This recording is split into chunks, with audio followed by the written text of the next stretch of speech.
Mesdames et messieurs, bonjour et bienvenue à On Jase, édition du 4 novembre 2020. Martin Lemay en compagnie de Yannick Lévesque.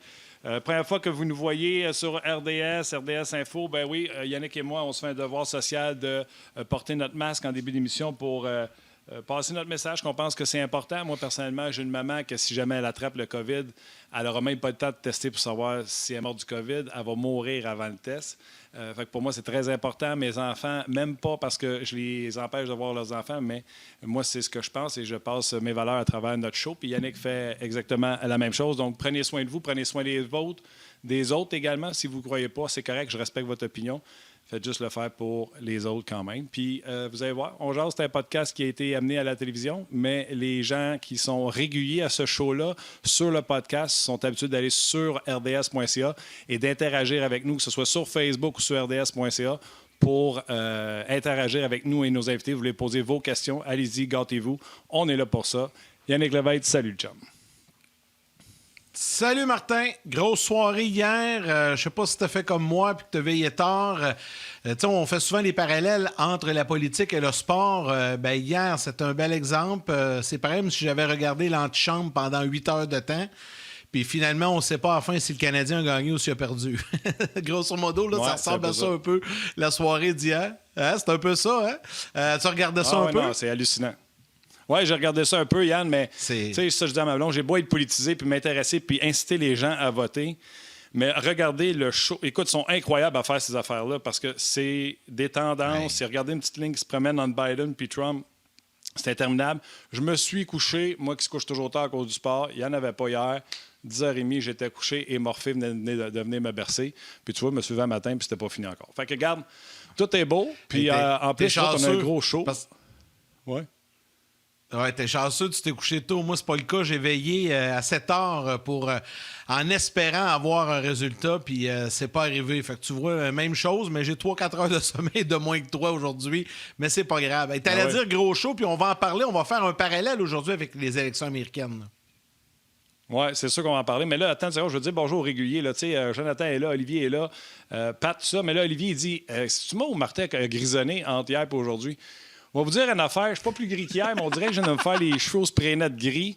Là, hier, vous m'avez tellement achalé avec ma lumière. J'ai mis un drap dans ma fenêtre parce que les gens qui ne savent pas, je viens de déménager. Fait que là, j'ai décidé de mettre un drap dans ma fenêtre.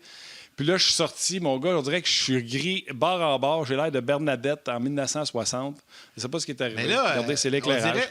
On dirait que tu es allé au salon de bronzage aussi. Je pense que c'est l'éclairage parce que tu as le visage plus rouge qu'hier et tes cheveux plus gris qu'hier. Mais non, j'ai encore les cheveux noirs. Je ne sais pas ce qui se passe. C'est la lumière. OK. Hey, ton rideau est quelle couleur? C'est peut-être ça. Ouais, il est rouge, regarde. C'est un drap. Il a mis ça rouge. Ah, mais c'est ça. On vient d'avoir la réponse. Oui, c'est ça. Je ne veux pas perdre de temps avec toutes nos niaiseries. Ouais. David Perron, c'est un régulier. C'est un gars qui a le tag de On Jase dans le front. On pense à On Jase, on pense à David Perron. C'est un des favoris des gens. Dave, comment ça va? Ça va super bien, vous? Ah, nous autres, ça va. Tu commences à me voyer ou c'est parce qu'on est deux? Parce que vous êtes deux. Puis, j'ai bien aimé la joke. Là. C'est vrai qu'on dirait que t'as pogné un peu de soleil hier, mon Martin. Là. Ouais, non. Écoute, il faisait pas beau ça. Je ne sais pas ce qui est arrivé. Toi, David, il doit faire plus beau à Saint-Louis qu'à Montréal, ça, c'est certain. Oui, bien justement, effectivement, là, on a une semaine, probablement la dernière, qui va faire autour de 20, 22, 25 Celsius.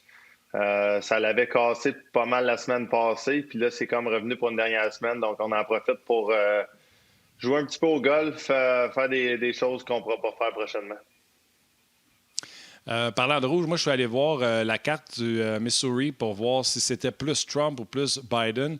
Le Missouri au complet est rouge. Puis là, où ce que Saint-Louis, qui est sur la frontière de l'Illinois, Saint-Louis en tant que tel est bleu et tout l'Illinois est bleu. C'est comme si on avait coupé ça au couteau.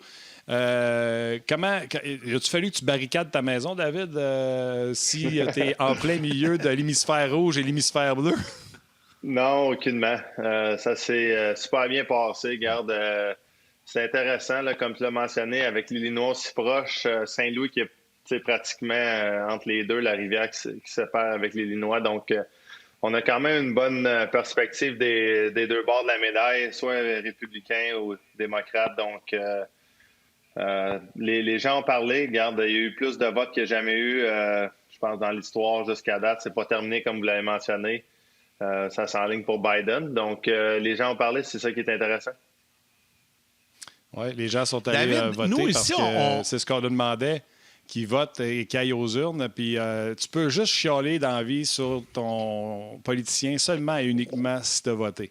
Toi, David, bon, tu es citoyen canadien, mais à quel point autour de toi tu en entends parler, que ce soit tes voisins ou les coéquipiers, que je suis certain que vous avez gardé un petit chat entre la gang? Oui, ouais, c'est sûr qu'entre gars, on parle, ça c'est sûr et certain, pas juste entre gars. Avec les gens que je croise, peu importe où, à l'épicerie, que j'ai des certains liens au travers des années. Tu sais, tu croises la même personne à l'épicerie pendant 10 ans. Donc, à un certain moment donné, ça en vient quasiment une bonne connaissance. Tu parles de tous les sujets de la vie. Donc, c'est le fun d'avoir les perspectives de tout le monde. Puis, comme je l'ai mentionné, tu sais, d'avoir un État comme le Missouri rouge que je vis ici, ainsi que l'Illinois aussi proche. Puis évidemment, le devenir du Québec, les États du Nord-Est sont pas mal pratiquement tous bleus. Donc, j'ai vraiment la map là, juste en avant de moi. J'ai suivi ça de très près hier soir, puis ce matin encore une fois. C'est une journée intéressante.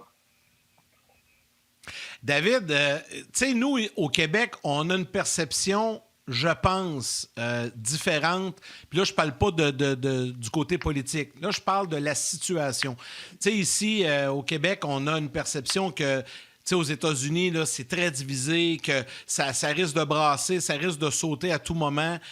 Quand je dis sauter, là, je parle au niveau des manifestations et tout ça. Tu sais, nous, hier, on a regardé ça, puis on dirait qu'à tout moment, on était comme curieux de voir si c'était pour manifester, sortir dans les rues et tout ça. Est-ce qu'aux États-Unis, c'est la même perception? Parce que nous, on le voit de l'extérieur, puis on se fie à ce que les médias nous donnent. Tu regardes CNN, c'est plus démocrate. Fox, c'est plus républicain. Selon le réseau que tu regardes, on se fait une thèse à travers tout ça. Est-ce que, à l'intérieur, aux États-Unis, tu sais, comme athlète, vous sentez ça aussi? Tu as la même perception que nous ou c'est totalement différent ce qu'on vit là-bas? Non, on se sent bien là-dedans. Là. Même au travers le coronavirus, j'en ai parlé avec Martin. Les mesures qui se passent ici sont incroyables. Là. On pense qu'aux États-Unis, il n'y a pas de masque, il n'y a rien de ça. Regarde, j'ai pas été dans un magasin depuis le mois de début juin, avant même le Québec, sans mettre un masque. La température quand tu rentres dans des endroits, quand tu vas au restaurant, c'est numéro de téléphone, s'il y avait un cas, tu fais un backtracing. Je vais te divulguer de quoi vite, au niveau très personnel. Ce matin, j'étais à l'aréna avec ma famille. Mon petit gars était malade, donc il n'a pas pu aller à l'école. Faut qu'il y ait un test négatif avant d'y retourner. Donc, toute la famille, on teste. Moi, je teste régulièrement, donc jusqu'à date, ça va bien, j'ai rien eu. Il y a énormément de mesures qui ne se parlent pas. J'étais à l'aquarium de Saint-Louis il y a un mois. Tu rentres une grande télévision, tu vois si t'es vert, jaune ou rouge, puis si t'es rouge, ben, ils te sortent de là tout de suite. Si t'es jaune, ils te prennent une autre température un peu plus précise. Puis si t'es vert, ça veut dire que t'es correct pour rentrer. Donc, il y a plein de petites mesures de même qui ont été implantées par les États, par le gouvernement, aussi fédéral, qui fait que je trouve qu'on n'entend pas tout le temps parler de ce que j'entends de mes amis au Québec quand j'étais là. On a l'impression que c'est la pagaille partout aux États-Unis, donc je suis pas vraiment d'accord avec ça. C'est vraiment mon opinion, par contre. Tout à l'heure, je faisais des jokes là-dessus, là, mais ça va être serré, indépendamment de ce qui arrive. Est-ce que tu t'attends ou es-tu inquiète pour ta sécurité ou ta maison, qu'il y ait des manifestations du grabuge, si ça soit un ou l'autre qui rentre, ou tu te sens en sécurité là-bas? On espère que ça n'arrivera pas. Regarde, il y en a déjà eu au courant de la nuit. Je ne sais pas trop pourquoi. Honnêtement, il n'y a rien décidé. Puis plus que la nuit, elle s'en allait, plus que ça en allait du côté de Biden. Donc, c'est quand même intéressant. Des fois, j'ai l'impression qu'il y a certaines personnes qui en profitent pour aller créer du grabuge dans des situations que c'est pas vraiment nécessaire pour le moment. Je pense qu'on doit attendre. Je pense qu'il va y avoir quand même une grande bataille légale. Là. Je sais que les avocats des deux bords, côté démocrate, républicain, étaient déjà en Pennsylvanie il y a genre une semaine. Plein de choses en même qu'on entend parler. Est-ce que c'est vrai, est-ce que c'est pas vrai? On ne saura peut-être jamais. Regarde, c'est difficile à croire. Puis Moi, j'encourage les gens, là, peu importe, à vraiment essayer de s'informer des deux côtés. Je trouve que c'est facile de prendre son journal puis de ne pas se demander de où que la nouvelle vient. Quand tu te mets à checker la personne sur Twitter, exemple, tu écris l'auteur de l'article, finalement, tu te rends compte assez vite si ses valeurs sont de droite ou de gauche. Puis, tu sais, les gens ont tendance, lorsqu'ils croient de rien voir de bon de l'autre côté. Moi, je crois que chaque personne qui a leur opinion, c'est très correct. Puis tu t'assirais avec eux, prendre un café. Tu aurais une excellente conversation, personne n'entendrait parler. Tandis que quand tu mets ça publiquement, c'est un petit peu difficile après ça de voir la réaction des gens. Là, on a parlé de façon générale, mais je vais aller au niveau sportif proprement dit. Puis on a la chance de parler avec un athlète qui est actuellement dans une carrière bien établie dans une ville américaine. Tu sais, souvent, on entend dire ça peut avoir un impact, que ce soit un candidat ou l'autre, ça peut avoir un impact sur le sport, sur les équipes professionnelles, sur les athlètes proprement dit. Je te pose carrément la question, que ce soit un ou l'autre, est-ce que ça a réellement un enjeu pour vous autres au point de vue personnel? Est-ce que ça va vous toucher ou si c'est vraiment en surface qu'il y aura plus ou moins d'impact, là, que ce soit Trump ou Biden qui rentre? Ah, ben là, c'est sûr qu'avec la situation du COVID, ça peut être un petit peu différent. Là, je pense qu'on est tous au courant que Biden veut essayer de renforcer certaines mesures encore plus, malgré ce que j'ai mentionné. Donc, est-ce que ça va se passer de même ou pas? Il faut qu'un vaccin arrive. C'est sûr que Trump avait l'air de dire qu'il allait arriver plus vite que prévu. Il essaie d'amener un peu les gens à être optimistes de ce côté-là, mais je pense que tout le monde s'attend que ça va arriver autour du mois de mars, avril. Donc, j'ai hâte de voir si ça va vraiment nous affecter de ce côté-là. Le reste du temps, mais je pense que c'est juste une opinion. Puis une fois que peu importe qui va gagner, pour moi, c'est important de donner une chance. De vraiment laisser les choses aller à partir de ce moment-là. C'est ça une démocratie. Puis, regarde, je pense qu'Obama a fait un excellent travail pendant longtemps. Je pense que aussi le nombre de votes qu'il y a eu, encore une fois, Trump, ça prouve qu'en 2016, c'était pas un flou.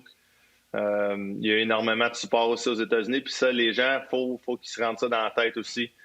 Donc, c'est essayer d'amener tout ça ensemble. Pour Biden, qui risque de rentrer présentement, c'est essayer de ramener l'unité que dans certains autres pays, comme justement au Canada, au Québec, les gens ont l'impression que c'est la pagaille aux États-Unis. Donc, essayer de ramener ça sur le droit chemin. Quand je vous dis, vous pouvez écrire avec nous, puis on va transmettre vos messages à nos invités. Il y a Gaétan qui trouve que David a des commentaires très sages. Il y a Charles Bélanger qui dit « Salut les gars, j'habite la banlieue de Philadelphie et je peux vous dire que je n'ai jamais vu autant d'incertitude et de peur dans les yeux des gens par rapport au processus civilisé comme voter. Je suis curieux de savoir comment c'est pour David dans un État comme le Missouri qui est extrêmement pro-Trump. Autres les villes comme Saint-Louis et Kansas City. J'ai bien besoin de la distraction du hockey. » Charles Bélanger qui s'ennuie du hockey. C'est peut-être moins pire dans ton coin de ce que tu nous dis, David? Je te dis pas que c'est moins pire. On voit des choses qui se passent, tu te promènes dans les rues, mais oui, effectivement, là, regarde, étant dans un État républicain, on voit l'autre côté de la médaille. C'est sûr que venant du Québec, on a quand même certaines valeurs différentes, je pense, que les républicains. Moi, j'essaie d'être ouvert d'esprit, j'essaie d'avoir l'opinion des deux bords, puis après ça, de faire mon propre jugement. Je trouve qu'il y a eu certains jugements qui ont été trop vite faits en 2016. Je pense que Trump a amené beaucoup de bien aussi aux États-Unis. Il a fait beaucoup de bonnes choses. Là, regarde la tendance, ça change. Biden, il va amener le côté un peu plus green aux États-Unis. C'est un côté que j'ai quand même à cœur. Là. J'ai 2 Tesla, une au Québec, une ici. C'est une compagnie que j'ai suivie de très proche depuis très longtemps. Je suis sur le mouvement électrique. Je crois énormément à ça. Donc, c'est difficile parce que tu peux regarder chaque bord de la médaille. Il y a tellement de choses qui peuvent... les républicains ont tout le temps été plus forts, selon moi, que les démocrates côté économie. Mais il y a tellement de choses aussi démocrates qui viennent me chercher. Donc, pour moi, je suis pas mal dans le centre. Là. C'est difficile. J'essaie de donner la chance aux deux bords. All right. Hey, écoute, il y a plein de commentaires. Ah, vas-y, excuse-moi. Non, mais vas-y juste avec avant, le commentaire. juste avant, écoute, j'ai des commentaires sur Facebook, puis je voulais en faire part. Il y a Carl Rodrigue qui pose la question à David, oui ou non émettre une opinion politique pour un athlète, il parle de façon générale, puis il termine en disant, un jour à la retraite, vas-tu te présenter comme maire de la ville de Magog? OK, puis je te laisse y revenir après. C'est je trouve ça le fun, je trouve ça le fun. Ben, réponds, oui ou non émettre une opinion politique pour un athlète? Tu sais, il y en a qui ont pris position, là, clairement. Il y a des anciens qui ont pris position. Tu sais, je pense entre autres à Bobby Orr, Jack Nicklaus. Il y a des athlètes qui ont pris position. Mais toi, es-tu en faveur de ça, d'émettre une opinion pendant que tu es actif, pendant que tu es un joueur actif? C'est difficile parce que les gens te mettent un tag sur le dos après ça, puis ils oublient que tu es une personne normale, que même si tu as certaines opinions, ça ne veut pas dire que tu ne donneras pas la chance à tout le monde, etc., etc. Oui, j'ai mon opinion du côté personnel avec mes amis, mais ça reste que côté public, effectivement, je vais faire très attention. Non, je ne me présenterai pas maire de la ville de Magog. Je n'ai pas d'intérêt en politique. J'ai pas d'intérêt en politique, honnêtement, de me présenter moi-même. Par contre, je pense que justement, un des biens, malgré tout, de ce qui s'est passé depuis 2016, c'est que les gens se sont intéressés à la politique plus que jamais. On le voit avec le turnout, là. Joe Biden va avoir 70 millions de votes, le plus de votes ever pour j'imagine, un futur président. Donc, je pense que ça, c'est un positif. Tu veux que les gens, c'est ça une démocratie, tu veux que les gens aient la chance d'aller voter, d'aller mettre leur penchant de leur côté. Puis une fois que c'est fait, ben, tu tournes la page puis tu donnes la chance à la personne qui rentre. Lâchons un peu la politique, David. Yann, demande donc à David avec qui joue au golf hier. David, avec qui tu as joué au golf hier? Tu le connais-tu? Il a gagné une coupe de match dans la Ligue nationale en tant que gardien de but. Martin, quelque chose, Martin Brodeur. Il me semble que c'est ça son nom de famille. Popé? Sérieusement, c'était vraiment toute une expérience. C'était un gentleman. J'étais dans le même card que lui, puis on a eu des bonnes conversations. C'était super intéressant. De tout et de rien.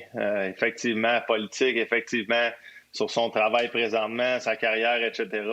J'ai un de mes amis à Sherbrooke, Jean-François Labbé, que lui, qui était repêché, c'est un gardien de but aussi, qui a joué quelques années en Ligue nationale. Il a une très belle carrière dans la Ligue américaine. Il est au Hall of Fame de la Ligue américaine. Il a joué en Europe plusieurs années. Puis il était drafté en avant de Martin Brodeur au niveau junior majeur. Donc, je l'ai ramené avec Martin Brodeur. Je pense qu'il y a eu une conversation dernièrement.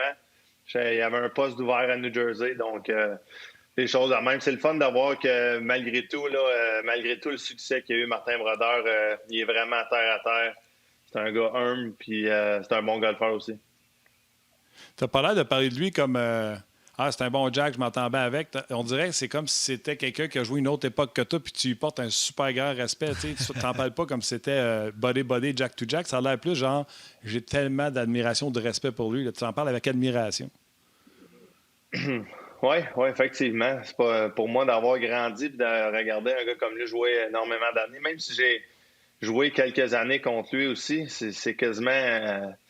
c'est quasiment surreal, là, comme on dit en anglais. C'est pas possible que ça soit arrivé. Puis encore moins d'être assis à côté de lui, de jouer une game un 18 trous de golf.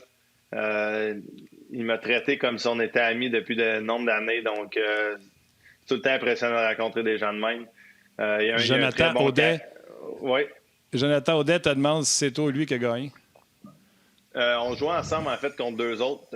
Puis je pense que... On a-tu taillé? Non, j'ai manqué le pote au 18, puis on a perdu. As-tu pris plus souvent à sa balle ou plus souvent à la tienne? Non, mais on jouait pas Vegas de même. On avait quelques games qui jouaient. Il y avait un autre foursome en avant de nous autres aussi. On avait comme plus de 3-4 games en même temps. Pour de vrai, je suivais pas grand-chose. Encore une fois, j'étais juste un peu dans ma tête au début, un peu honoré de jouer avec Martin. Puis honnêtement, c'est rare que je devienne nerveux, mais un petit peu nerveux aussi de ce sens-là. Je veux pas, là, c'est un gars qui a eu du succès par tout ce qui est passé au hockey.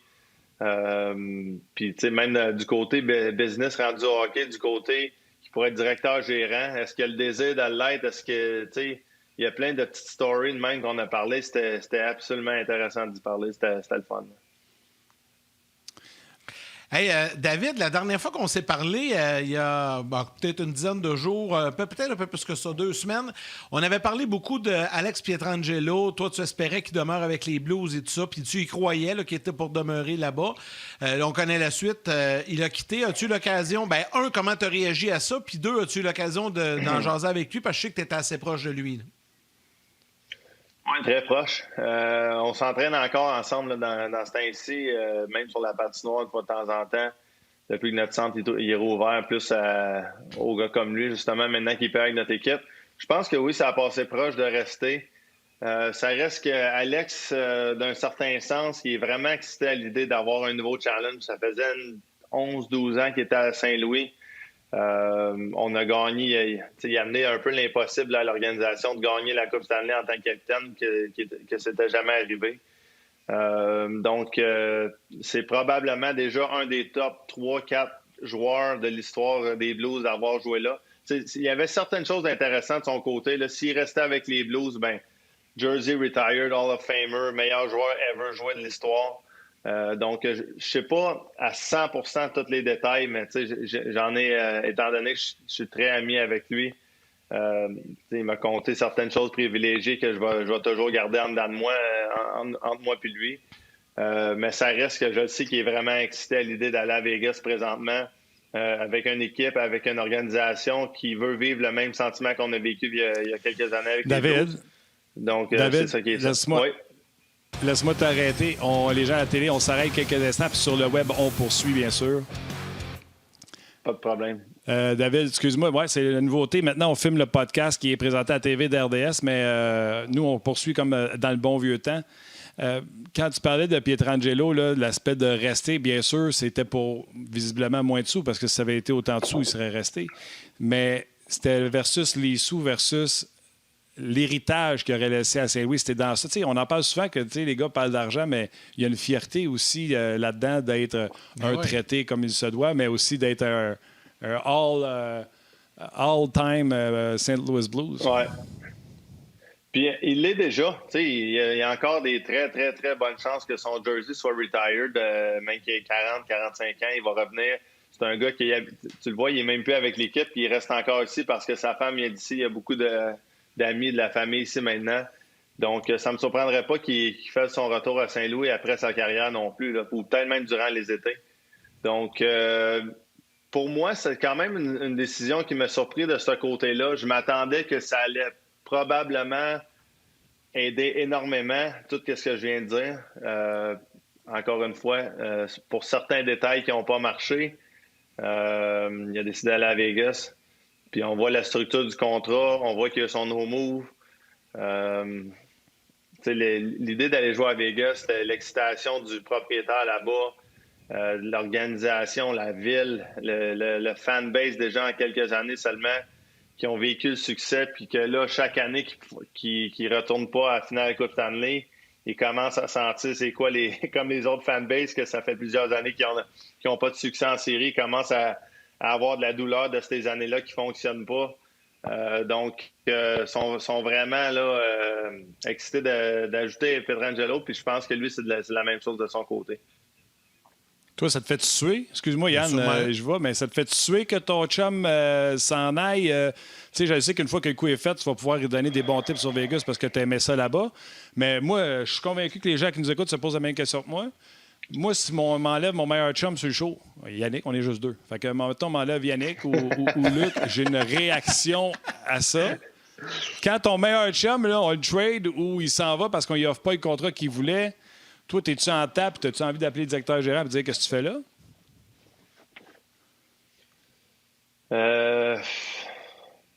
C'est chiant, hein, comme question.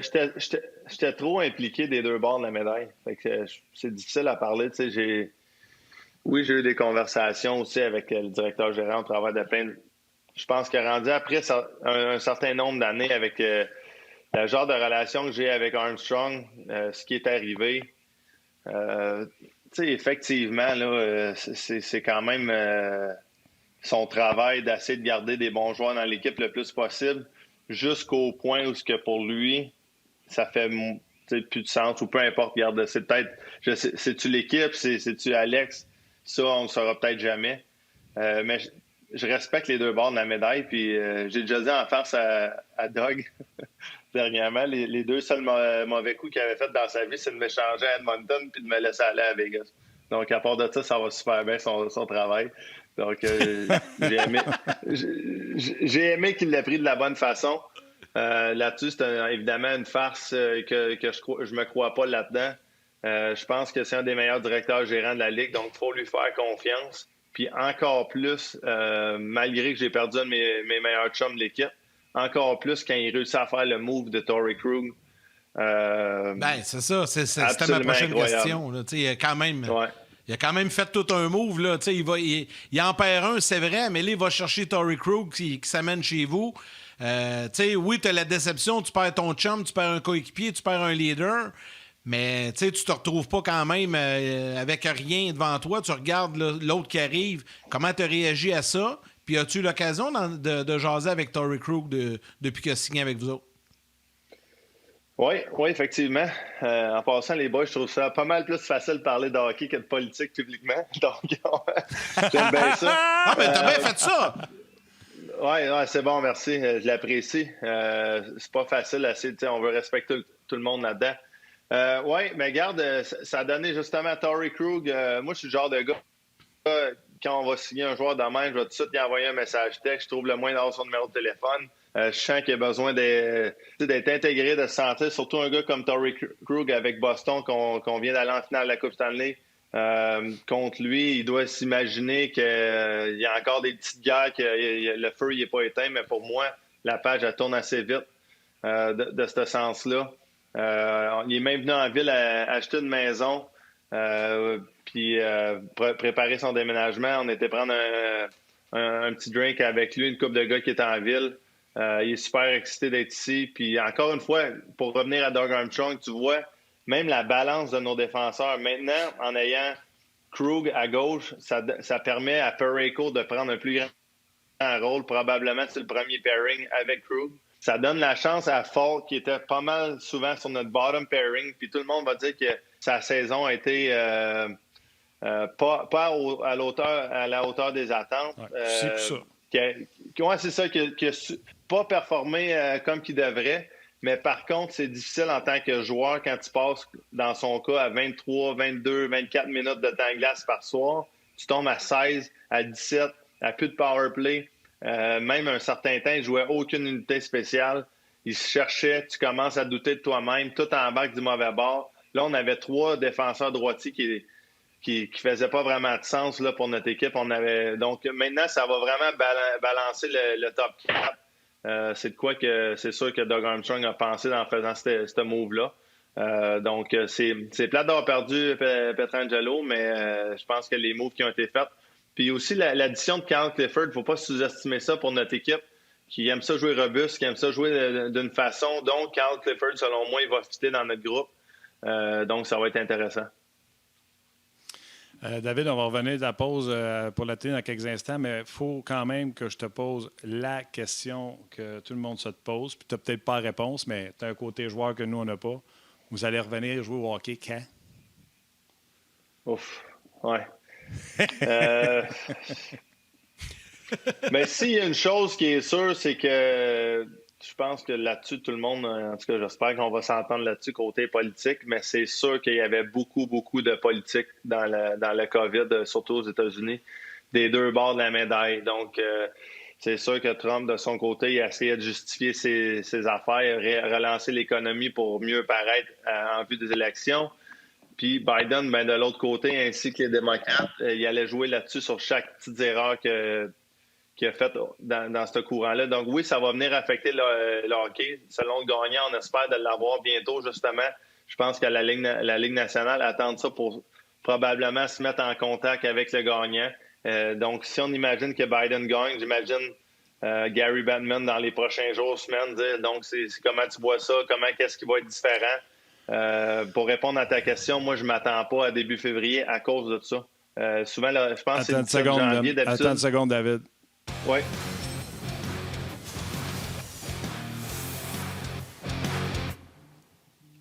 Bon, ben les gens qui étaient en pause à la télévision, qui ont vu un sport flash, on est toujours avec David Perrault. David, tu étais en train de parler du retour de la Ligue nationale de hockey, puis tu as fini ça comme un pro de la télé en disant « pas avant février ».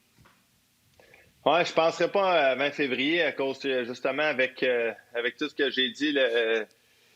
Habituellement, le président, c'est autour du 17 janvier qui est inauguré. Donc, si on s'imagine Biden qui rentre avec ce qu'on voit présentement,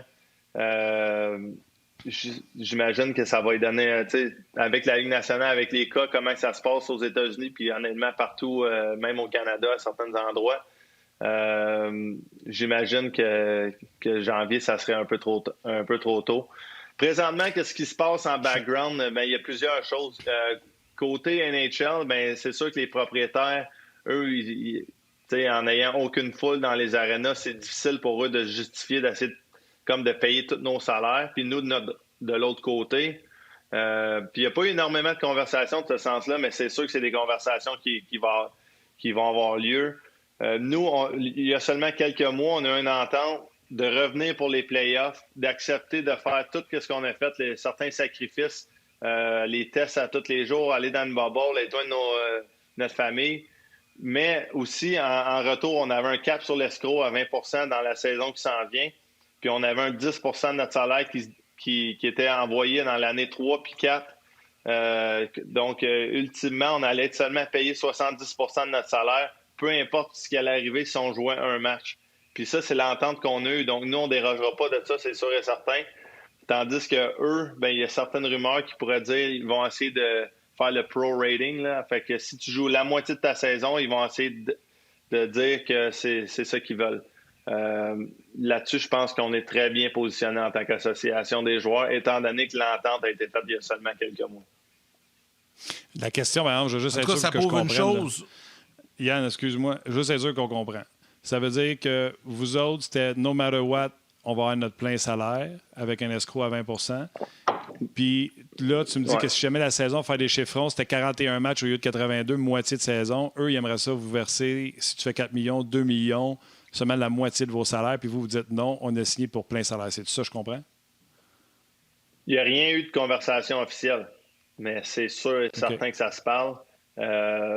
Je pense que la NBA, je ne sais pas si je me trompe, mais je pense que c'est de quoi de même. Mais eux, ils n'ont pas eu d'agreement comme on a eu au courant de l'été pour extensionner la CBA. Okay. C'était un big deal pour nous et pour eux à ce moment-là, justement, de finir la saison passée.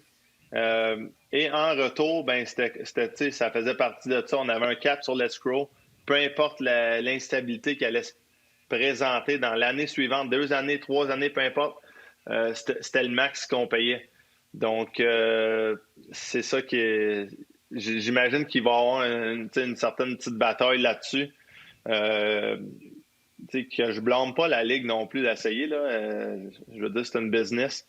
Puis nous, de notre côté, ben, j'espère que personne ne va nous blâmer de vouloir avoir notre entente consciente.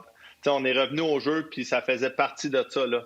Donc, pourquoi que ça serait différent 5 mois plus tard, après que la saison a été recommencée, après que les playoffs ont été recommencés, qu'on a accepté l'offre. Pourquoi que ça serait différent maintenant? Parce que, je veux dire, personne ne pouvait prévoir ce qui se passait. Non, puis de toute façon, la Ligue nationale de hockey, c'est pas des fous. Là. Ils savaient, quand ils ont décidé de mettre le hard cap, qu'il allait avoir des moments plus difficiles à venir. C'est pas comme si c'était nouveau. Là. Exact. Donc, comme je vous le dis, ça, c'est juste un feeling personnel. Ben, plus qu'un feeling personnel, là, c'est sûr qu'on entend des rumblings en tant que joueur de ce sens-là. Mais je pense pas que c'est rien d'officiel d'un bord comme de l'autre. Ça n'a pas été c'est pas des conversations vraiment qui a eu encore. Et David, ici, on parle beaucoup, au Canada, on parle beaucoup d'une possibilité qu'il y ait une division canadienne pour la prochaine saison, là, pour éviter le transport entre le Canada et les États-Unis.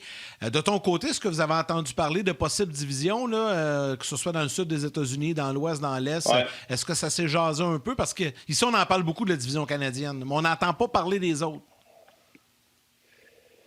OK, ouais. C'est ça. C'est-tu Winnipeg que vous entendez, je pense, au Canada qui parle de Winnipeg, j'imagine, pour le voyagement, pour le nombre de cas au Manitoba, il est quand même bas. Ça serait pas une bubble tight comme il y a eu à Edmonton et Toronto. Donc, les gars, j'imagine, on aurait quand même un certain leeway de pouvoir sortir de l'hôtel, d'aller peut-être manger au restaurant. Ce qui peut être vraiment... ça peut aller du mauvais bord assez rapidement.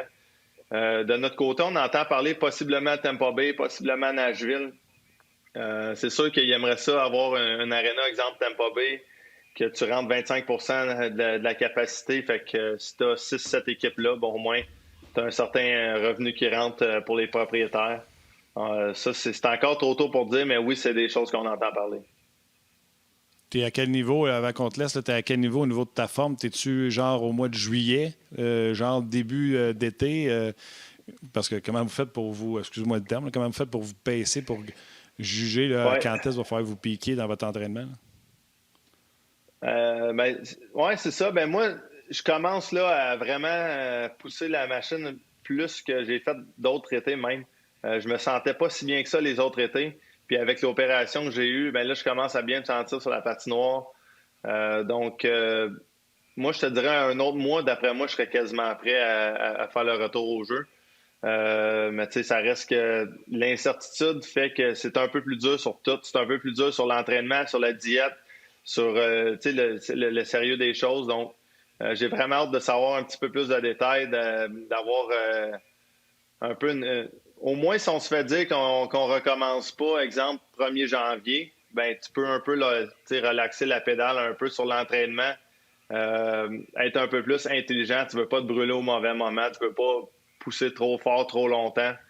Donc, ça peut être négatif, surtout si on joue beaucoup de matchs en peu de jours.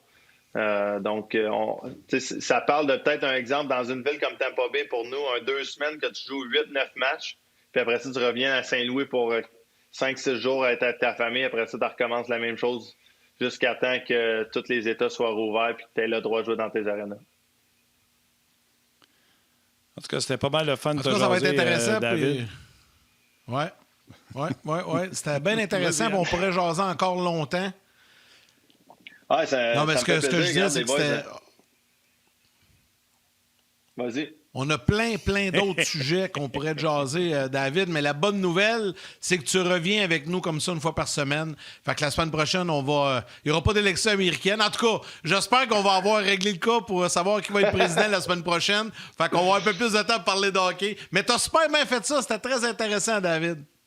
Ouais, merci, garde, ça me fait plaisir. Puis j'ai hâte de voir comment que ça va aller. On a hâte d'avoir une date. C'est juste ça qui est important pour nous en tant que joueurs. Après ça, tout le reste... va se placer. Pour moi, en attendant, ce que j'aime, j'ai la chance d'aller porter mes enfants à l'école, d'aller les chercher le soir, d'être cool. Tous les jours aux pratiques de mon petit gars au hockey. Pas tous les jours, là, mais toutes les semaines plutôt. Je le vois grandir là-dedans. Je le vois commencer à avoir un certain amour pour la game. Ça, c'est tellement intéressant. C'est tellement le fun. Puis c'est pas de quoi que je pourrais vivre si la saison était normale présentement. C'est ça. Fait que profite-en. Merci, David. Nous, on va avoir notre rendez-vous à chaque semaine. À la semaine prochaine, les boys. Thank you, buddy. Yes, sir. Bye. Salut, là. Salut. David Perron. Puis Yannick, il y en avait plein de questions. Là. Les gens veulent savoir. Il a joué contre Toffoli. Ils veulent avoir son opinion. C'est Guillaume. Il demandait avez-vous posé la question pour Edmondson? Oui, Edmondson, il avait posé la question il y a 2-3 semaines quand on l'a eu. Bref, vos questions, on les garde. On le sait que vous êtes présents. Salutations à Charles Bélanger. Également Laurent Saint-Pierre, Guillaume, je viens d'en parler, Jean-Luc Pigeon, bref, les réguliers qui sont toujours sur notre page, Yannick, comme à chaque jour. Écoute, ouais, puis il y en a plusieurs sur Facebook aussi. Là. Je sais qu'on tente d'établir la communication avec Mario Tremblay. Mario qui est au Saguenay. Mario, il est déjà là. Il est au Saguenay. Là. Je pense qu'il est à sa brasserie à part de ça. Mais on va aller le retrouver dans quelques instants. Mais je veux saluer également Marc-André Dargy, Jean-Charles Sauvé, David Lavoie. Bref, il y en a plein. On va revenir. Ah, ben il est là. Il est déjà là, notre ami Mario Tremblay. Ah, j'avais raison. Salut, il est à sa boy. brasserie, la brasserie Mario Tremblay allemand. Salut, Mario. Salut les gars, ça va bien? Ça va bien, Mario? T'as-tu amené oui, tes ça va bottes, bien, ça va bien. tes tucs, tes mitaines? Alors, j'ai tout ce qu'il faut, puis je peux vous dire que ce matin, là, j'étais allé prendre la marche avec ma soeur, puis il y a pas mal de neige, il faisait froid. Alors, on est bien habillés, par contre, donc ça va très bien. Bon. Hey Mario, on a parlé avec David tantôt, je ne sais pas si tu as l'occasion d'entendre là, des élections américaines, parce que lui il est là-bas, puis évidemment, c'est le gros sujet de conversation aujourd'hui. Toi, tu as habité là pendant 10 ans aux États-Unis, notamment au Minnesota, New Jersey également. Tu vivais ça comment, toi? Parce que c'est un gros show, les élections américaines. Ça arrive une fois aux 4 ans. Tu as vécu ça comment, toi? Mais celui qu'on vit cette année, messieurs, on peut appeler ça vraiment, Yannick, un gros show. C'est absolument incroyable comment cette course-là peut être serrée entre les deux présidents là, qui s'affrontent. Mais encore là, moi, je m'attendais, puis je pense que les sondages se sont carrément trompés encore une fois cette année parce qu'on donnait une avance à Joe Biden. Et là, présentement, ben regarde, on va attendre les résultats par la poste pour vraiment être capable de pouvoir concrétiser le président gagnant. Alors, c'est fou. Moi, je m'attendais vraiment là, à ce que M. Biden gagne ces élections-là avec beaucoup plus de facilité que c'est le cas présentement. Mais comme j'ai dit tantôt, on va attendre de voir les résultats par les votes, là, par la malle, qu'on va être capable de déterminer. Oui. Ça se joue sur la glace. Oui, c'est le cas de le dire. C'est le cas de le dire, Martin, ça se joue sur la glace. Oui, c'est vrai. Il y en a qui mettaient le Canadien en série cette année. Ça joue sur la glace. Mario, exact. en parliez-vous pas mal d'investisseurs? Comment ça marche? Donnez-vous des conseils aux joueurs? Mêlez-vous-en pas, faites pas de commentaires dans les médias. Quand tu étais avec le Wild ou avec les Devils ou avec Jacques, il est déjà plus réservé. Fait qu'il disait-tu, hey, on n'embarque pas là-dedans. Comment ça marche? Bien, ça marchait, Martin, comme je pense. C'était moins pire, je pense, à Minnesota. On avait une équipe beaucoup plus jeune. Tu sais, quand j'étais à Montréal, par exemple, là, dans la campagne du oui et du non, on avait des gars comme Serge Savard qui étaient beaucoup plus politisés, si tu veux, dans le cas de Serge. Alors, mais écoute, c'est sûr que le mot d'ordre, là, dans le temps du oui et du non, quand c'est arrivé le temps du référendum, le mot d'ordre dans la Chambre, c'était pas de se mêler de tout ça, mais pas en tout, là. Parce que, comme vous le savez, on parle des élections américaines, comment dire serré, mais dans le cas du oui et du non, c'était serré aussi. Alors, c'est sûr que si tu veux t'affirmer, il faut que tu aies subi ses conséquences. Il y en a 50 qui vont t'aimer, puis il y en a 50 qui t'aimeront pas. Fait que si tu veux y aller dans ce chemin-là, il n'y a pas de problème. Mais c'est toujours à tes risques et périls. Puis j'ai toujours aussi, évidemment, on regarde ça, les gars, là, de plus en plus, que les athlètes ou les artistes, surtout aux États-Unis, je pense, on semble avoir moins peur de s'affirmer, là, comme on a vu au cours de ces élections-là. Là. Ben, c'est vrai, puis au Québec, on voit ça moins souvent. Mais tu sais, cette semaine, Bobby Orr, Jack Nicklaus, puis il y en a d'autres qui ont vraiment pris position clairement pour un candidat ou pour l'autre. Même au grand désarroi de certains. Il y en a qui ont même, entre autres Bobby Orr, là, il y en a plusieurs qui ont dit, écoute, ça n'a pas de bon sens qu'il supporte Trump, mais c'est son opinion, il faut respecter ça. Yeah. Mais toi, Mario, t'en as vécu des situations. On se disait en 2016, quand Trump est entré, on y croyait pas. On disait, non, ça n'a pas de bon sens. Mais tu sais, je me rappelle, moi, il y a quelques années au Minnesota, il y en a eu un candidat qui est rentré comme gouverneur qu'on s'attendait pas du tout, puis t'étais là, toi, à ce moment-là. Ben, écoute, ça, c'est la meilleure. Là, c'était fou braque, c'est fou raide. Imaginez-vous l'ancien lutteur Jesse Ventura. Il se présente comme le gouverneur de l'État du... Excuse-moi, Mario. Oui. Jesse de Body Ventura. De Body. C'est ça. C'est ça. De Body Ventura. Écoute, puis moi puis Jacques, on se regardait, on disait, ça se peut pas, ça n'a pas d'allure. Tu sais, puis en plus, c'est une... Minneapolis, Saint-Paul, ce sont, on appelle ça les villes jumelles, les Twin Cities. c'est une ville vraiment qui est très scolarisée, je pense, que là-dedans. Puis d'avoir élu Jesse de Ventura comme gouverneur de l'État, et je peux vous dire, ça n'a pas duré longtemps, ça a duré 2 ans, on l'a foutu dehors, mes amis. Mais c'est drôle, pareil, des fois en politique, comment certaines peuvent se faire élire. Je ne sais pas, là. C'est, on pense à Donald Trump. Ben, Il est rentré par la porte. Oui. Ah, ben, il y a eu Arnold aussi, Schwarzenegger, le Terminator en Californie, qui a été gouverneur aussi. Ouais. Quand tu penses à ça, c'est vrai, comme si ici, je sais pas, moi, je veux pas faire de lien, mais un acteur québécois devient premier ministre. On n'est comme pas habitué à ça ici. Non, exactement. Puis là, je ne veux pas me faire de peine. Ouais. Puis Mario, je ne veux pas te faire de peine, là. Je ne sais pas si tu as regardé la lutte dans les années 90-2000. Il y avait un gros bonhomme qui luttait souvent contre l'Undertaker, Kane. Il venait de l'outre-tombe, etc. Le gars qui faisait Kane, Glenn Thomas Jacob, est lui aussi en politique au Tennessee pour les Républicains. Puis ça va très bien, ces affaires. On parle d'un gars qui a le respect de ses pairs, etc. Pas mal plus de succès, je te dirais, que Jesse de Ventura. Mais quand tu penses à Kane qui est en politique, ça n'a juste pas de sens. Ah, c'est comme ça, mais tu sais, comme je disais tantôt, les dernières élections en 2016, vous avez vu Donald Trump rentrer par la porte d'en arrière. Je pense que tout le monde favorisait Hillary Clinton.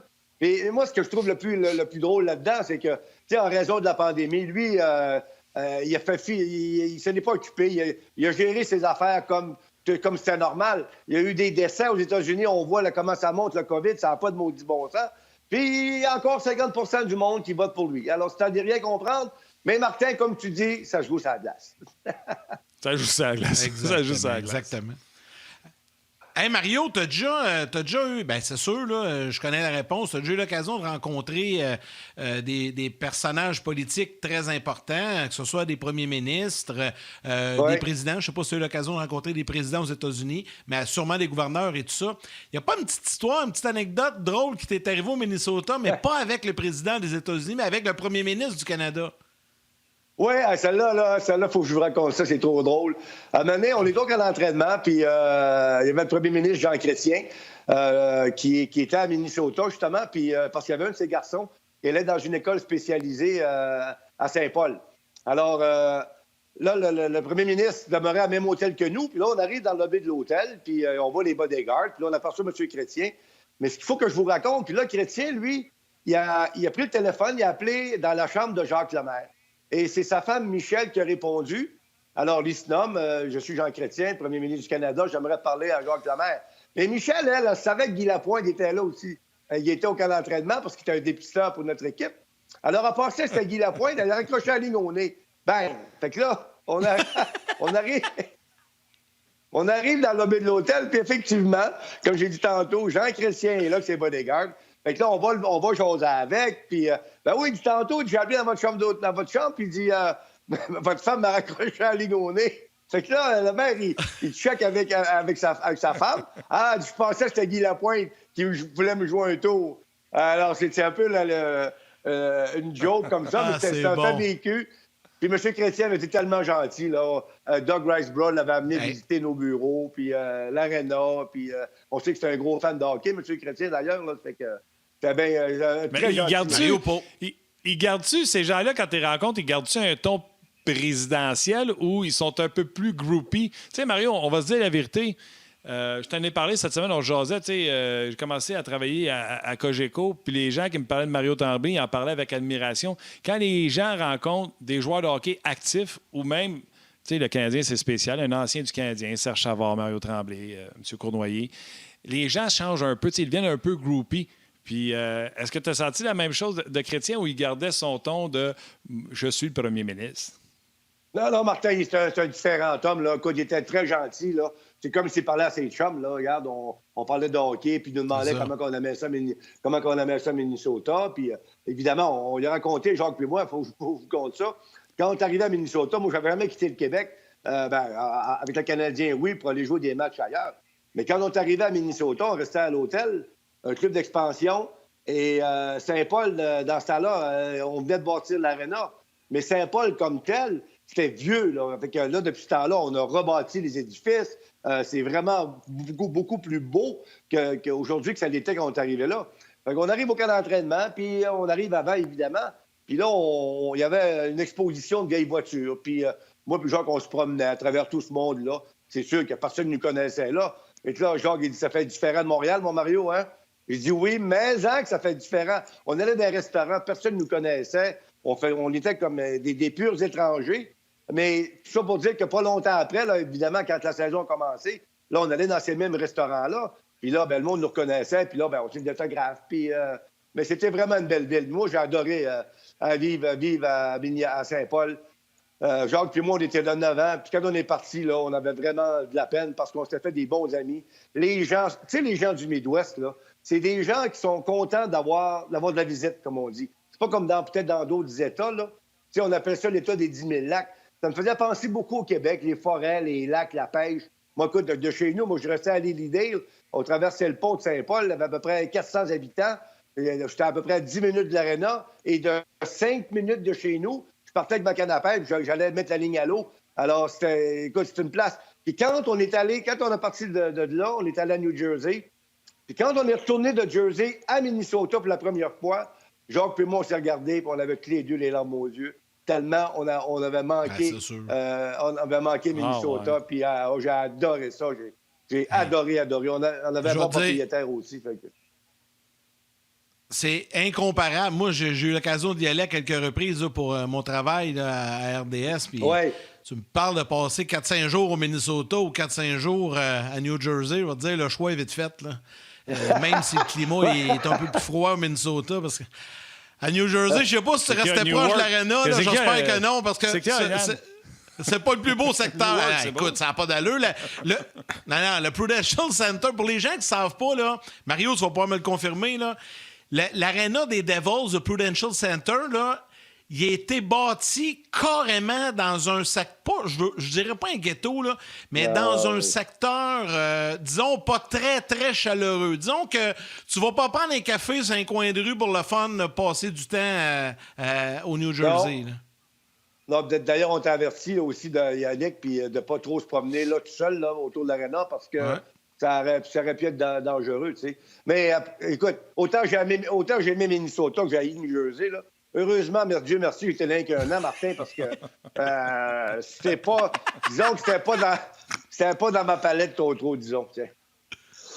Non, écoute, Mario, pas vraiment. Des commentaires de plusieurs personnes là, qui te saluent. Il y a Laurent Saint-Pierre qui dit « J'adore la microbrasserie à Mario Tremblay. Ma famille habite au lac Saint-Jean, Saint-Félicien.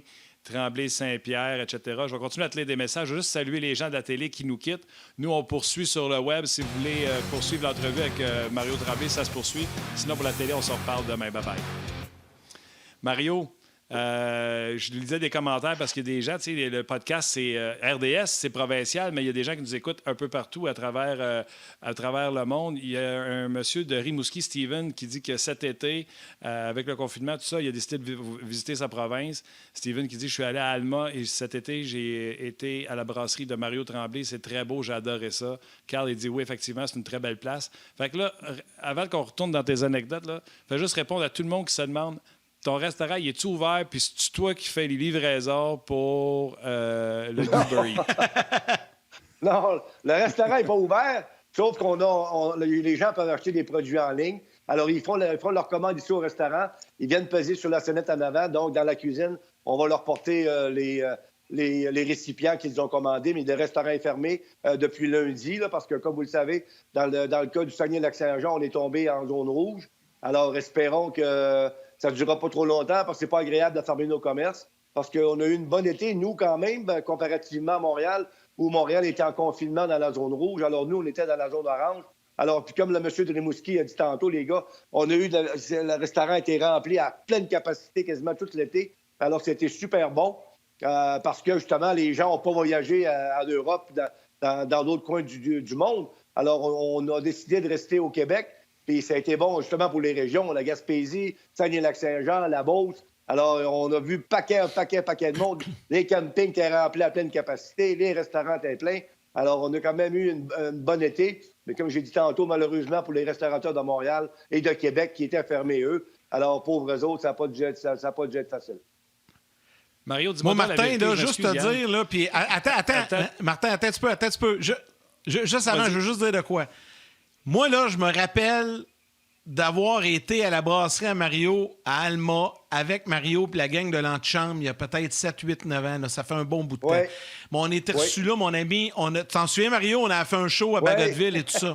Ça a été une de mes plus belles soirées. On a eu du fun. Martin, ce qu'il faut faire, là, on va organiser ça quand ça va finir, cette pandémie-là. Là. Faut aller faire un show de On Jase. Toi et deux là-bas avec Mario, tu vas capoter, mon chum. Tu vas avoir du fun. C'est clair. On n'arrête pas de dire, Mario, que ça nous prend un commanditaire, mettre de la bouffe devant nous autres pendant qu'on fait le show sur l'heure du midi. On vient de le trouver. On s'en va s'installer. On s'en va s'installer chez vous. On va s'arranger avec ça, inquiétez-vous pas. Hey, moi, ce que j'allais dire tantôt, Mario, là, moi, quand j'étais jeune, puis les plus jeunes, peut-être, ça vous dira rien parce que, tu sais, Sakoukoivu n'a pas ouvert de restaurant à Montréal. Mais moi, quand j'étais jeune, mon père, quand il voulait me faire plaisir, il m'amenait au 12 voir Yvan Cournoyer, la brasserie du Roadrunner. Puis les joueurs étaient là. Puis je faisais partie des petits-enfants qui allaient déranger les gars qui prenaient une bière après la pratique. Mon père me sortait de l'école. Puis écoute, le directeur d'école qui m'haïssait, qui me mettait en retenue, secondaire 1, secondaire 2, M. Huet, il me mettait en retenue tous les jours. Puis la journée que mon père nous cherchait pour amener au 12, et encore aujourd'hui, by the way, je travaille avec sa fille au 98.5, Catherine Huet, Mario, que tu connais, là, la productrice au 98.5. Absolument. C'est son père. Son père avait une grosse barbe. C'était mon directeur d'école, puis il me mettait tout le temps en retenue. Mon père est venu me chercher une fois pour m'amener au 12, puis c'était lui le directeur, puis j'étais en retenue dans son bureau. Fait imagine la face du directeur. Il me met en retenue, puis l'autre me sort pour me faire un cadeau, si tu veux. Puis il m'avait amené au 12, puis je t'avais vu là. Toi, quand tu as eu l'idée de ta brasserie, là, c'était-tu à force d'aller à la brasserie à Yvan Cournoyer, tu t'as dit, je vais faire la même affaire dans mon patelin? Ben écoute, nous, là, les gars, on a commencé, le Canadien, là, ben, premièrement, quand on a gagné nos Coupes Stanley, là, on allait chez Henry, on allait chez Pierre Bouchard, on allait chez Toe Blake, puis quand Yvan a eu sa brasserie, on allait chez Yvan. Donc, on faisait ces 4 places-là. On allait un peu moins chez Butch, mais on allait surtout chez Yvan, Toe Blake, puis chez Yvan Cournoyer. Alors, après ça, bien évidemment, en vieillissant un peu, je voyais que les gars avaient quand même du succès avec leur commerce. Alors, c'est là qu'on a décidé de partir la brasserie Mario Tremblay ici à Alma. Alors, puis au fil des ans, là, quand on a acheté au début, on avait quoi? Peut-être 140 places. On est rendu avec 200, 230. Là. Fait on a agrandi au fil des ans, c'est sûr. Là. Mais ça fait 40 ans qu'on a ça ici. Là. Ça fait que ça fait un bon bout de temps. Mais tu sais, au début, moi, j'avais acheté ça avec mon chum Denis Tremblay. Puis quand Denis est décédé d'une tumeur au cerveau, c'est mon beau-frère qui a pris sa place. Alors, j'étais avec mon beau-frère depuis 25-30 ans. Fait que, non, c'est un commerce. C'est juste un peu loin pour avoir des anciens joueurs. Oui, bien, on a eu quand même pas mal durant l'été, je veux dire. Attache ta tuque. Oui. Quand on a eu le tournoi Carbonneau-Tremblay à Scoutimi pendant 10 ans. Après ça, j'ai eu mon tournoi de golf ici à Alma pendant 10 ans. Puis les gars, dans ce temps-là, ça n'avait pas peur de venir dans les régions, là. Pas comme aujourd'hui. Il y a plus d'Européens, d'Américains qui retournent dans leur patelin après saison. Mais dans le temps, nous autres, on avait 10, 12 Québécois. Et que les gars, ils se promenaient partout. Ils venaient au Lac-Saint-Jean. Ils n'avaient pas peur de ça, de venir au Saguenay-Lac-Saint-Jean. On allait jouer à la balle partout dans la province de Québec. On partait avec nos costumes puis nos jeans. Puis on représentait le Canadien puis la brasserie Molson. Alors, on a fait des places, les boys. C'est vrai, je me souviens de ça. Oh boy! Hey, je me souviens de ça, moi, la tournée de balle molle du Canadien, tu sais, jeune, d'aller voir jouer à la balle. Puis, tu sais, ça a duré longtemps. Ils ont essayé de la ramener dans les dernières années. Ça a plus ou moins élevé, là, tu sais, c'est autre temps, autre mœurs. Mais ça, on m'a dit de quoi? Vous passiez l'hiver après vos pratiques à la brasserie, puis vous passiez l'été après vos matchs de balle à la brasserie encore. C'est ça que tu me dis, là? Une fois, on avait été à la balle aux îles de la Madeleine. Ah, Seigneur, on avait été là. On t'arrêterait là à l'avion, puis de justesse. On a passé 2 jours de plus aux îles de la Madeleine. C'est là que j'ai vu qu'Yvon Lambert, c'est un bon joueur de cuillère. Ah ouais? Ça n'avait pas de bon sens. On était dessus, là, les gars. Là. Non, écoute, c'était incroyable. Là. Le homard, quand t'en veux, tu en là, des crevettes, regarde, et tout ce qui va avec. Et tout ce qui va avec, on a passé un beau 4 jours. Les plus jeunes, Martin, qui nous écoutent, là, qui n'ont pas connu cette époque-là, c'était vraiment différent. Ouais. Les joueurs de hockey professionnels, dans ces années-là, étaient très, très, très impliqués dans leur communauté. Les gars passaient l'été à se promener partout. Il faut dire que ça aidait un peu. Le Canadien ne perdait pas trop souvent, là. Mais quand même, c'est tellement différent aujourd'hui. Là, c'est fou comment ça a changé. Oui, puis aussi, dans le temps, souvenez-vous, là, vous aviez des agences de bière, vous aviez des agents Molson. Tu avais un agent Molson à Alma, un à Scoutimi, j'ai eu les frères Tremblay. tu en as bien à Trois-Rivières. Puis dans ce temps-là, là, on regarde aujourd'hui, il n'y a pas trop de joueurs francophones. Mais dans le temps, là, les agents de bière en Gaspésie puis au Québec, ils en voulaient des joueurs francophones parce que c'est un marché pour vendre de la bière. Alors, ça a changé maintenant. Ouais. Ces affaires-là, ça a tout été racheté par la maison mère. Alors, vous n'avez plus de choses semblables dans les régions. Et puis là, même les représentants aujourd'hui, on ne les voit plus. Ils n'ont plus des gros budgets. Mais ça fait une différence. Puis même les agents de bière appelaient le président de Molson puis disaient « Hey, ça nous prend des joueurs francophones dans le Canadien de Montréal. » Il se faisait chauffer les tomates pas mal, là.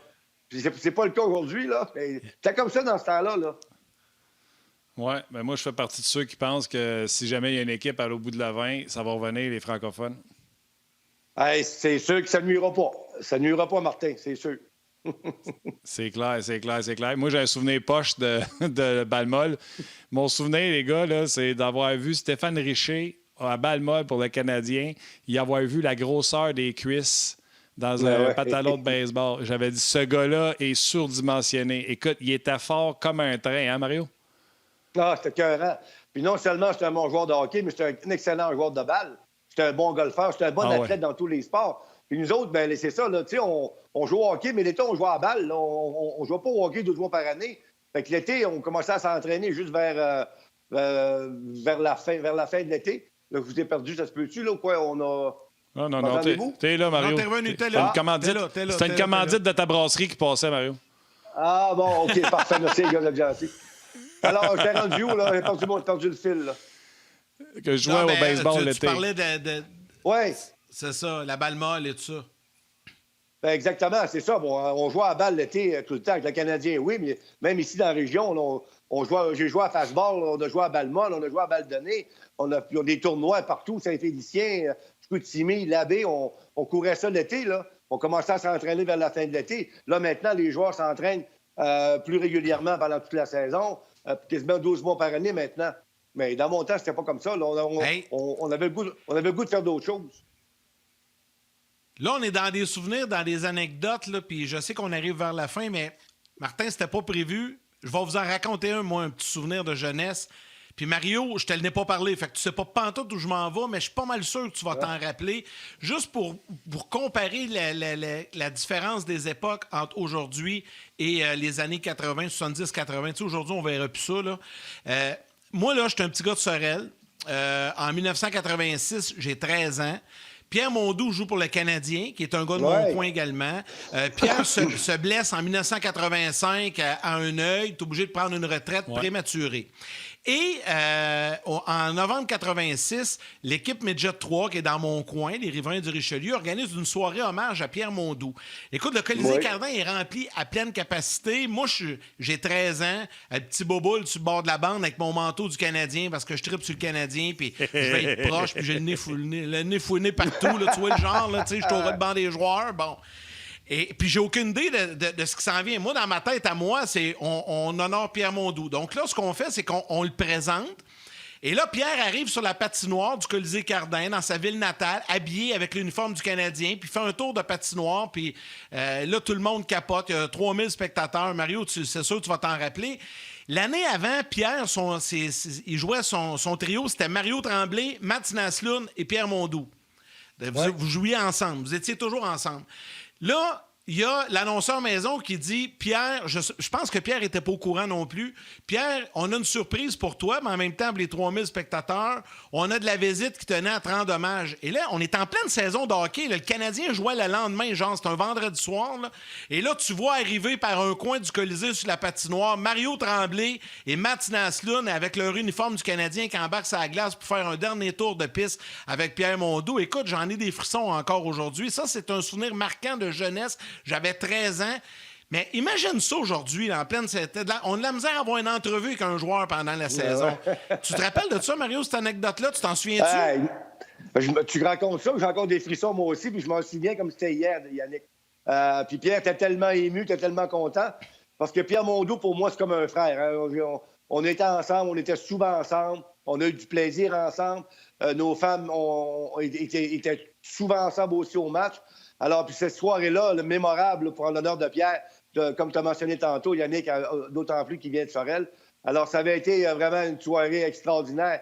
Puis qu'au risque de me répéter, Pierre s'attendait pas à ça, mais pas en tout. J'inverse les rôles un peu, mettons. Ça m'est arrivé, moi, là, à Alma, là, va débarquer Pierre Mondou puis Mats Naslund, m'accompagner pour un tour de piste ici à Alma. Ça aurait été quelque chose d'extraordinaire. Puis je pense que ça s'est bien passé. Puis comme toi, Yannick, les gens ont très, très apprécié ça. Ben, je comprends. Mario, moi, avant que je te laisse, là... Ça arrive plus. Vas-y, Yann. Non, vas-y, Martin. OK, avant qu'on laisse Mario, j'avais dit hier quand j'ai appelé Mario, j'ai dit Mario, on va te faire rire. On va essayer de te comparer pour que les gens, les gars qui nous écoutent, les filles qui nous écoutent, n'ont pas vu Mario jouer. Fait que je dis, Mario, moi, je vais expliquer au monde c'était qui Mario Tremblay. Il est droit, fatiguant, capable de marquer des buts, beaucoup trop content quand il marque des buts. Mario Tremblay serait le Brendan Gallagher d'aujourd'hui. Et là, toute comparaison est douteuse, mais les deux ont joué une demi-saison ou quelques matchs seulement dans la Ligue américaine de hockey pour finir la saison de la Ligue nationale. Mario, 15 matchs, 18 points. Gallagher, 36 matchs, 20 points. On se souvient que c'était l'année de la demi-saison de 2012-2013. Gallagher arrive avec le Canadien, plante 28 points. Mario, 39. Mario a des saisons de 30 buts, il y en a 4 plus une de 25. Gallagher, après 2 saisons de 30 buts, puis celle-là qui est arrêtée à 22, signe son gros contrat. Mario, la comparaison avec Gallagher est-elle bonne? Et est-ce que ça te fait suer de savoir que si tu avais joué en 2020 au lieu de 1980, tu serais 6,5 millions plus riche par année? C'est sûr, des fois, on y pense, Martin. Hein? Écoute, là. Mais c'est ça qui est on peut rien faire. Mais c'est sûr que certains qu'on y pense. Il dit ça des fois à Joe comme mes chums quand on joue au golf. Je pense que c'est ça aujourd'hui, là. J'ai 64 ans, ça fait un maudit bout de temps que je ne travaillerai plus, je serai à ma retraite. Écoute, je suis content pour les joueurs d'aujourd'hui. Par contre, là, ils font des bons salaires, puis tant mieux, la Ligue est rendue là, les revenus sont là. Alors, je suis bien content pour les joueurs d'aujourd'hui, parce que dans le temps, c'était différent, puis les gars étaient sous-payés, puis mais c'est comme ça. Quand même, on a fait des belles vies pareilles, là, puis on est en bonne santé, puis on s'arrange très, très bien quand même. L'argent ne fait pas... Mais si je te dis... Je comprends, mais si je te dis t'es un Brendan Gallagher pour les plus jeunes, je suis bullseye? Oh, oui, ça fait bien du sens. Ouais. Gallagher francophone. Ouais. Puis qui se faisait aller le manche-patate sur la glace, puis pas à peu près dans les matchs canadiens nordiques. Hey, moi, je capotais quand je le voyais partir après Stachny. Je sais pas ce que tu y disais, là, mais ça devait pas être... On pouvait pas raconter ça à la télé, c'est sûr. De toute façon, Yannick, il ne devait pas comprendre mon anglais, c'est pas grave. Hey Mario, c'était super le fun. Un gros merci d'avoir accepté de participer à l'émission d'aujourd'hui. Hey, on voulait parler de hockey finalement, mais on n'a pas eu le temps. Puis tu reviendras à un moment donné. Puis on va aller faire un show à Alma. Anytime, les boys, ça m'a fait plaisir, vous allez voir. Merci Mario, t'es fait. Puis on va le rebaptiser, le petit os du Canadien. On va l'appeler Brendan Tremblay. OK, c'est bon. All right. Salut, Mario. Bye. Mais ça, j'adore ça, moi, des shows comme ça, anecdotiques, Martin, puis ça nous permet de faire le pont avec les générations, pour les plus jeunes qui nous écoutent. Écoute, c'est du bonbon, là, ce que Mario nous racontait. Puis on a touché à tout aux élections présidentielles américaines.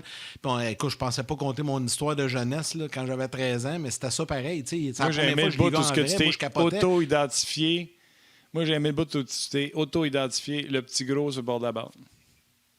Ah, ben c'était ça. Écoute, j'avais 13 ans. Et j'ai des photos de ça. T'en souviens-tu, les manteaux du Canadien, là, les gros manteaux, tu sais, qui étaient bleus, une ligne bleue, une ligne blanche, une ligne rouge, avec le logo du Canadien, tu sais, dans les années 80, avec les casquettes du Canadien, Sergaz. Moi, j'avais ça, j'avais le kit au complet. C'était pas des starters, je tripais. Ah, ouais, après ça, c'était starter, mais dans ce temps-là, ces casquettes-là, ils les donnaient quand elle allait mettre de l'essence dans les stations. Écoute, ça n'existe même plus aujourd'hui. Les stations Sergaz, c'était vert, le SER-GAZ. Puis quand je pense que tu mettais tant d'essence dans l'année, tu avais droit à une casquette du Canadien, mais c'était écrit Sergaz en vert plus gros dessus que le logo du Canadien, mais c'était ça pareil. Il était laid, il était long, tu sais, comme les anciennes casquettes des Pirates de Pittsburgh. Là. Mais c'est ça, tu sais, c'est ma jeunesse. Puis moi, Mario Tremblay, je le voyais à la télé, puis je capotais, tu sais, c'était un de mes joueurs préférés. Puis là, je suis là, moi, au Colisée, dans ma ville, chez nous. Et là, je vois arriver Mario Tremblay, Mats Naslund, sur la glace. Je capotais ma vie, mon chum.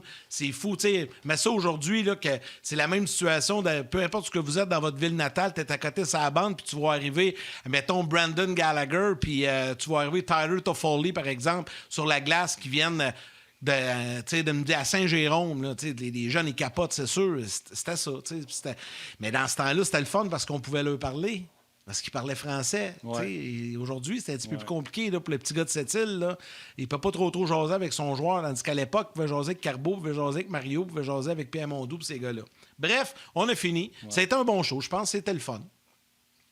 Oui, il y a Carl justement qui dit Hey Yannick, c'est ça, on jase, de compter des histoires, des anecdotes. Parlant d'anecdotes, Pat qui dit j'aimerais ça avoir un show avec Steph Leroux qui est rempli d'anecdotes. Laurent qui dit c'est une émission différente aujourd'hui que d'habitude, j'aime ça. J'aurais voulu vivre l'ambiance du TH et des Nordiques avec les 1000 Québécois qui jouaient pour les deux équipes. Il y a Sylvain, Sly Bobby Boy, donc je présume que c'est Sylvain. Il dit on se répète, mais encore toute une émission, les gars, merci. Mario a été très généreux, c'est Gaétan qui nous dit ça. Merci le Bleuet, Carl. Qui nous dit ça également. Donc, non, les gens ont été présents jusqu'à toute fin. Puis, c'était bien le fun. Sur Facebook aussi, il y a plein de commentaires. Là. Nat Lebuy, trop cool d'avoir un Mario sur votre show, les gars. C'était vraiment cool. C'était mon joueur préféré, le Bleuet Bionic. Puis c'est le fun d'entendre ces anecdotes puis de voir que vous aussi, vous racontez vos anecdotes. Il y a Michel Chamberlain qui dit « Hey, Mario devrait aller parler aux francophones de l'équipe pour faire des événements comme à l'époque. » C'est vrai que ça, c'est le fun, mais je pense pas que c'est les joueurs qui veulent pas nécessairement aujourd'hui. C'est les organisations, c'est tellement aseptisé. Puis tu sais, dans ce temps-là, il n'y a pas de médias sociaux. Les gars faisaient moins d'argent. Quand ils allaient... c'est ça. Quand ils allaient dans des activités comme là, ils collectaient un petit mille on the side, puis bing bang. Aujourd'hui, ils n'ont plus moins de ça. Là. Aujourd'hui, tu leur dis, tu viendras-tu signer des autographes, à 1 heure ou deux, va te donner 1000$, ils partent à rire. Fait que c'est parce que les gars font tellement d'argent aujourd'hui, c'est bien différent. Autre temps, autrement. En tout cas, c'était bien le fun. Je veux remercier tout le monde, à la technique, Valérie Gautrin et toute l'équipe de production, Joël Cyr aux médias sociaux également, vous tous sur rds.ca, Facebook, RDS Info, YouTube, vous étiez partout. De nombreux jaseux à nous suivre aujourd'hui. C'était bien le fun. Et puis demain, on a un invité aussi de Marc-André Tourigny, entraîneur-chef des 67 d'Ottawa, mais d'équipe Canada Junior également, qui va être là, puis Normand Finn également demain. Martin, je te laisse le mot de la fin. Oui. Tourigny, c'est un de mes invités préférés à chaque fois qu'on l'a. Ici, en plus, je m'en cache pas. C'est lui qui était venu nous parler de Nick Suzuki parce que Suzuki l'avait éliminé en 7 matchs.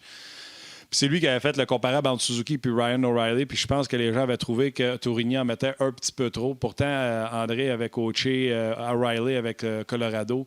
Donc, j'avais une petite idée qu'il n'y avait pas tort. Puis, sais-tu quoi?